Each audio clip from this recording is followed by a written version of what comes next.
Некоторые считают, что упаковывая свои заказы, я слишком перестраховываюсь. Но каждый раз я пакую их так, как будто по дороге с ними может случиться все что угодно.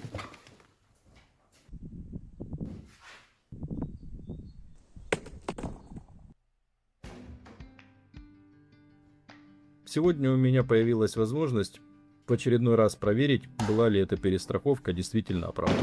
Смотрим. Всем привет! Недавно в одном из видео я говорил про возвраты, про то, как с ними не то чтобы борюсь, просто справляюсь, да? Вот еще один возврат, это от тоже постоянной клиентки. В этот раз немного она ошиблась со временем, она выбрала себе время отпуска в момент, когда заказала посылку.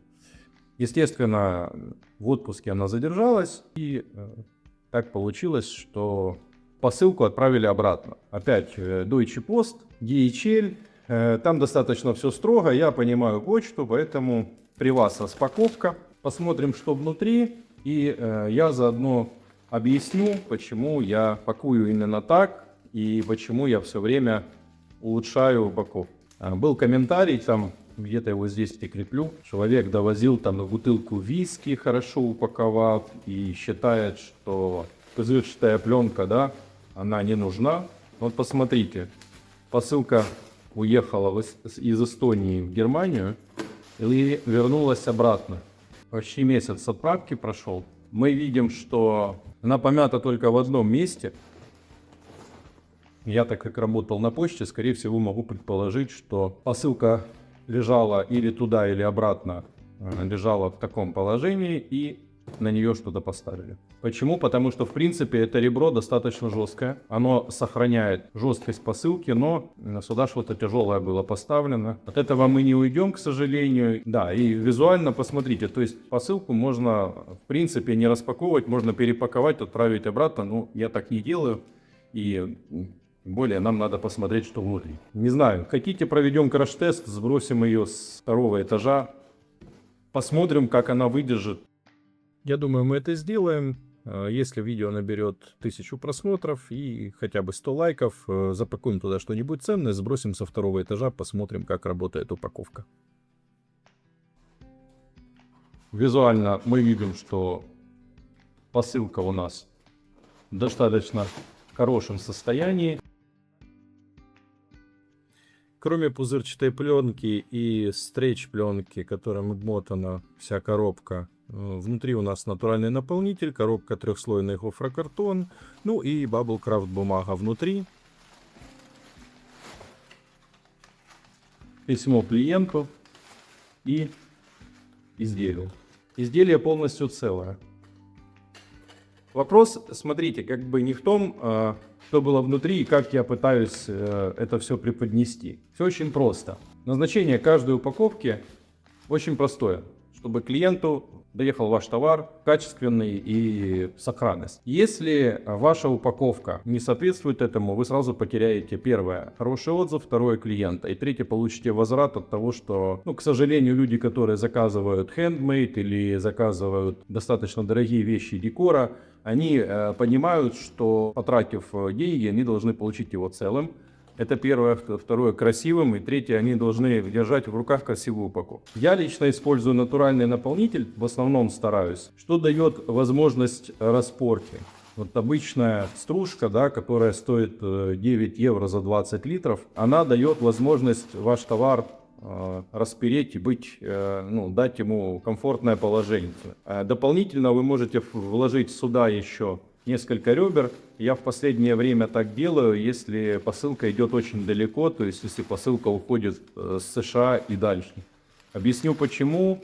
Потому что при пересылке за океан у нас работает немного другая схема. Если в Европе посылка проходит, грубо говоря, я пакую, кладу в пакомат. Из пакомата она переходит в машину. В машине она обычно помещается или в коробку в пластиковую или в мешок. Приезжает мешок через какое-то время, то есть он все время ездит в машине, какое-то время, пока курьер работает.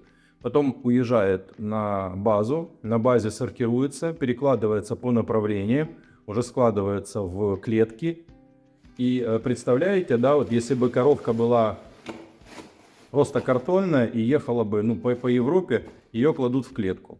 Положите ее туда и загрузите в фуру, чтобы она протряслась, доехала из пригорода в Таллин, чтобы не повредилась. Конечно, она первым делом обобьет края, обобьет все ваши, если вы клеите логотипы, и в какой-то момент уже там на сортировке, если там автоматическая сортировочная машина, а зачастую так бывает, выкладывают на конвейер и идет автоматическая сортировка. Она не смотрит, насколько у вас на коробке написано там бьющееся или аккуратно. Она просто сортирует, идет на конвейере, оно потоком. Они падают, они переворачиваются, они идут по конвейеру. Вы должны это представлять. Это, конечно, не так жестко, как в аэропорту с чемоданами, но приблизительно где-то в таком же духе. И вот если вы к своей упаковке относитесь беспечно, не запакуете просто в эту пупырчатую пленку, которая ничего не стоит. Рулон пупырчатой пленки 100 метров, по-моему, тоже что-то в районе 10 евро стоит. Поверьте, от вас не убудет положить сюда 2 метра пупырчатой упаковки и пару метров встреч. Вы только не положили, она приедет грязная, обшарпанная, некрасивая. Ее обязательно пробьют где-нибудь вот здесь. А потом вы будете с унылым лицом рассказывать про бутылку виски своим друзьям. Это у меня не первый возврат, не второй, не третий. И я прекрасно понимаю, в каком состоянии доходит до клиента товар, когда клиенты присылают отзыв. А я прошу клиента прислать отзыв. И я модернизирую упаковку, защищаю определенные части и улучшаюсь.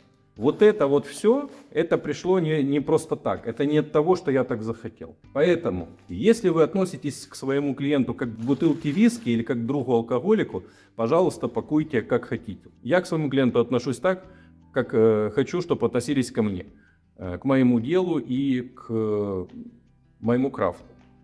Неважно, здесь лежит декоративная птица, неважно, здесь лежат кубики или игрушка, или коробка больше, там лежит какая-то подставка, неважно, что там лежит. Важно то, как оно доедет, то, в каком состоянии человек возьмет, откроет и посмотрит. Вы сами видите, и предыдущие 2 возврата я вам показывал, что посылка была не хуже визуально. Поэтому делайте выводы, думайте, как вам паковать, заказывайте правильные коробки. Если вам не подходит 3-слойный гофрокартон, заказывайте 5-слойный. Это все есть, и вплоть до того, что если вам не подходит коробка, которую продают продавцы, сделайте свою. Как сделать свою коробку, я вам прицеплю сюда где-то, вот в описании будет ссылка на Buy Me Coffee. Бесплатно забирайте табличку, как рассчитывать свою упаковку. Это будет, наверное, бонусом вам всем и моим подписчикам, кто подписывается. Поэтому я думаю, с упаковкой на текущий момент я вопрос закрыл. Я пошел работать. Всем прекрасного дня, прекрасных заказов, хороших клиентов и поменьше возвратов. Это самое главное. Все, поехали работать.